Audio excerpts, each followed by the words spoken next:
আসসালামু আলাইকুম বন্ধুরা, আশা করি আপনারা অনেক ভালো আছেন। আমরা অনেক ভালো আছি। তাজা পুঁইশাকগুলো এই যে নিয়েছি, আজকে রান্না করব পুঁইশাক দিয়ে আর তেলাপোয়া মাছ দিয়ে আজকে রান্না করব।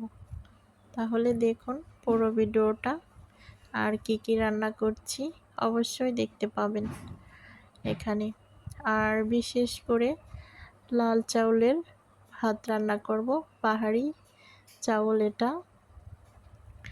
আমার অনেক দিন ধরে খেতে ইচ্ছে করছে যে লাল চালের ভাতটা কেমন হবে খেতে, তে অনেক মন চাচ্ছে।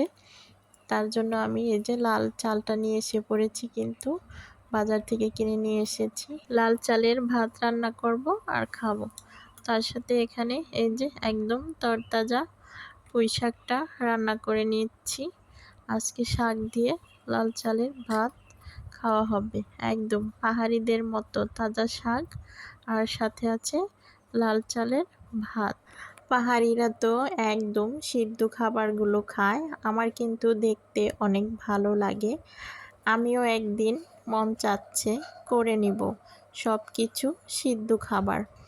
আমিও লবণ দিয়ে একদিন সব সবজি সিদ্ধ করে মরিচ ভর্তা করে আর এই পাহাড়ি চালের ভাত রান্না করে অবশ্যই খাবো। আজকে এভাবেই আমরা খেয়ে নিই পাহাড়ি চালের ভাত, অবশ্যই দেখেন। আর এই যে তরকারিটা হয়ে গেছে, পরেই কিছুক্ষণ নেড়ে চেড়ে নামিয়ে রাখবো। দেখতেই পাচ্ছেন এখানে আরও কি রান্না করছি। আমি কিন্তু এখানে আজকে একটা সবজি রান্না করছি।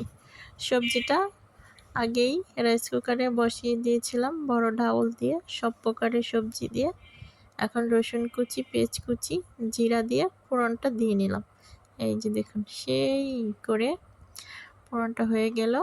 এখন সবজিটাকে সেই করে রান্না করে নিচ্ছি, খেতে অনেকটা ভালো লাগবে সবজিটা।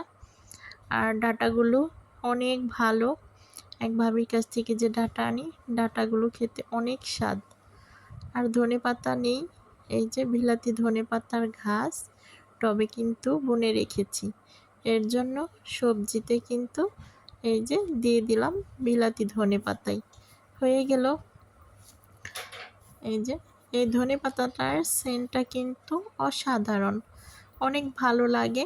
আর এরকম সবজিতে দিলেও সেন্টটা পুরোপুরি পাচ্ছেন, খুব ভালো লাগবে, অবশ্যই দিয়ে দেখবেন। এ ফাঁকে রান্না করা শেষ। এই যে তেলাপোয়া মাছ দিয়ে পুঁই শাক রান্না করে ফেলেছি।